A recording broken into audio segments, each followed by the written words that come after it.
আমি বিজ্ঞান পড়াই, ভৌত বিজ্ঞান ঘন্টায় 200 টাকা, 200 টাকা। জীবন বিজ্ঞান সংশ্লেষ 700 টাকা, 700 টাকা। ভৌত বিজ্ঞান 200 টাকা। সাহিত্য পড়াই, বাংলা সাহিত্য, বাংলা বাংলা। 200 টাকা, আমি 200 বাংলা টাকা, পড়াই, বিজ্ঞান পড়াবে 200 টাকা, সুকুমার রায়, সমাজ রবীন্দ্রনাথ 200 ঠাকুর। টাকা। আপনি বিজ্ঞান পড়ান নাকি? হ্যাঁ দাদা। আচ্ছা, যদি কোনো ছাত্র ছাত্রী পান আমাকে বলবেন, আমি বাংলা পড়াই। আর আপনিও আমারটা তো দেখবেন যদি কাউকে। ঠিক আছে, ঠিক আছে, হ্যাঁ ঠিক আছে। চলো। বিজ্ঞান অজবল, সুকুমার রায়, রবীন্দ্রনাথ ঠাকুর সবকিছু পড়াই, সবকিছু নিয়ে আমি জানি। 200 টাকা, 200 টাকা ঘন্টায়।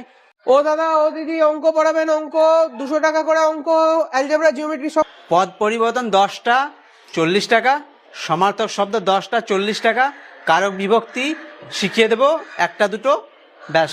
সব মিলিয়ে টোটাল 250 টাকা পড়বে। আর যদি চা বিস্কুট দেন তাহলে 10 টাকা মাইনাস হয়ে যাবে, তাহলে 240 টাকা পড়ছে। পড়াবেন কি? তাহলে আমি পড়াচ্ছি এখনই।